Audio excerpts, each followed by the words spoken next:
Exam based ആയിട്ട് ചുരുങ്ങിയ സമയം കൊണ്ട് ഏറ്റവും ഇമ്പോർട്ടൻ്റ് ആയിട്ടുള്ള കാര്യങ്ങളൊന്ന് നോക്കി പോകുന്ന ക്ലാസ്സാണിത്. അപ്പോൾ എല്ലാവരും ഒന്ന് സബ്സ്ക്രൈബ് ചെയ്യുക, ലൈക്ക് ചെയ്യുക, ഷെയർ ചെയ്യുക. നമുക്ക് ക്ലാസ്സിലേക്ക് പോവാം. മധ്യകാല ഇന്ത്യ ആയിരുന്നു നമ്മൾ പഠിച്ചുകൊണ്ടിരുന്നത്. അപ്പോൾ അമീർ ഖുസ്രു എന്ന് പറയുന്നത് അദ്ദേഹത്തെ പറ്റിയുള്ള ചോദ്യങ്ങൾ PSC ആവർത്തിക്കാറുണ്ട്.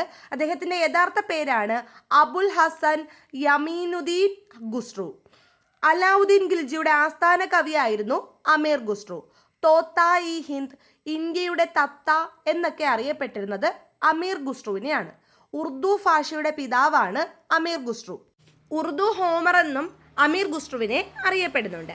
ക്യാം ലാംഗ്വേജ് എന്നറിയപ്പെടുന്നത് ഉറുദു ഭാഷയാണ്. മറക്കരുത്, റിപ്പീറ്റഡ് ക്വസ്റ്റ്യൻ ആണ്. ക്യാം ലാംഗ്വേജ് എന്നറിയപ്പെടുന്നത് ഉറുദു ഭാഷയാണ്. ഇന്ത്യൻ സംഗീതത്തിൽ ഗസൽ എന്ന സംഗീത ഉപകരണം അവതരിപ്പിച്ചത് അമീർ ഖുസ്രുവാണ്.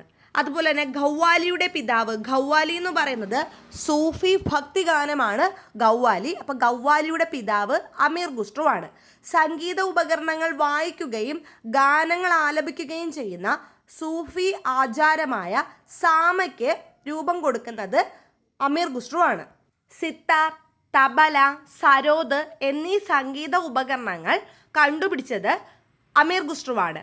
ബാൽബൻ, അലാവുദ്ദീൻ ഖിൽജി, ഫിറോസ് ഷാ തുഗ്ലക് എന്നിവരുടെ സദസ്സിൽ ഉണ്ടായിരുന്ന ഒരു കവിയായിരുന്നു അമീർ ഖുസ്രു. ഇദ്ദേഹത്തിൻ്റെ പ്രധാന കൃതികളാണ് ലൈല മജ്നു, ഐൻ ഇ സിക്കന്ദരി, തുഗ്ലക് നാമ, താരിഖ് ഇ അലൈ, ആഷിഖ എന്നിവ. തോത്ത ഇ ഹിന്ദ് എന്നറിയപ്പെടുന്നത് അമീർ ഖുസ്രുവിനെയാണ്. ഉറുദുവിൻ്റെ ഹോമർ എന്നറിയപ്പെടുന്നതും അമീർ ഖുസ്രുവാണ്. ഖവ്വാലിയുടെ പിതാവ് അമീർ ഖുസ്രു.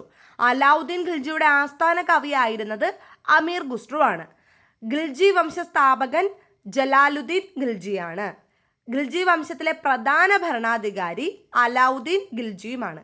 തുഗ്ലക് വംശസ്ഥാപകൻ ഗിയാസുദ്ദീൻ തുഗ്ലക്.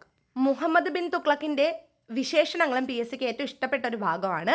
നിർഭാഗ്യവാനായ ആദർശവാദി എന്ന് മുഹമ്മദ് ബിൻ തുഗ്ലക്കിനെ വിശേഷിപ്പിച്ചത് ഇബ്നു ബത്തൂത്തയാണ്. വൈരുദ്ധ്യങ്ങളുടെ കൂടിച്ചേരൽ എന്ന് മുഹമ്മദ് ബിൻ തുഗ്ലക്കിനെ വിശേഷിപ്പിച്ചത് ലെയ്ൻ പൂൾ. നാണയ നിർമ്മിതികളുടെ രാജകുമാരൻ എന്ന് മുഹമ്മദ് ബിൻ തുഗ്ലക്കിനെ വിശേഷിപ്പിച്ചത് എഡ്വേർഡ് തനാസ് ആണ്.